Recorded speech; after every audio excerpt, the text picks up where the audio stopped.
guys, ito po tayo ngayon magluluto ng dinuguan. So, pinuli ako ng konting tatis palengke. Para kain-kain dugo. Dugo. Nalagay siya ng gata. Ito yung sangkap niya, bawang, sibuyas, kalamansi, sili at luya. Ito naman frozen, kasama ko na siya. Mag-start na ako magluto.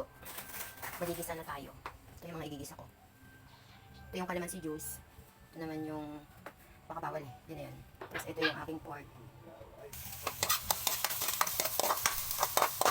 Bawang at luya. Sunod na natin ang sibuyas.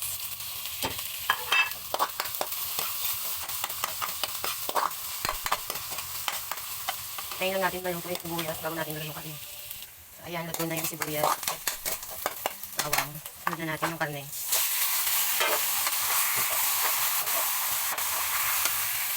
Maglalagay na ako ng mga pampalasa. Ito yung paminta.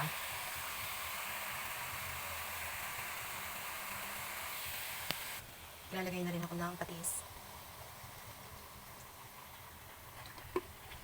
Ayan, maglalagay na ako ng tubig. Lalambutin muna natin.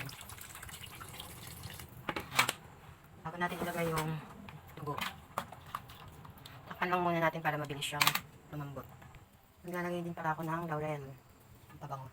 Ang pawala din yan ng lansa. Ayan. Pwede din natin itong i-transfer sa kaserola para mas mabilis siyang lumambot at haluin mamaya. Dito lang ako nag-gisa sa kawali para hindi siya didikit sa kaserola.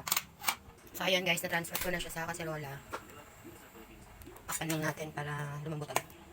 Check na natin kung malambot na. Sobrang bango niya. Nilagyan ko lang ito ng gata.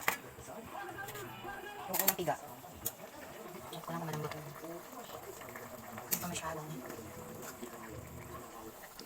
5 minutes. Pwede na natin ilagay yung dugo. Nalagay ko na yung siling haba. Pwede na natin ilagay yung gata. Ito yung unang piga.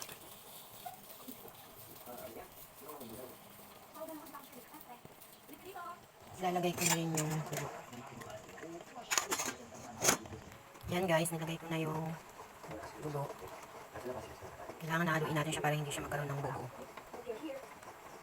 Pag kumuluto, okay na to.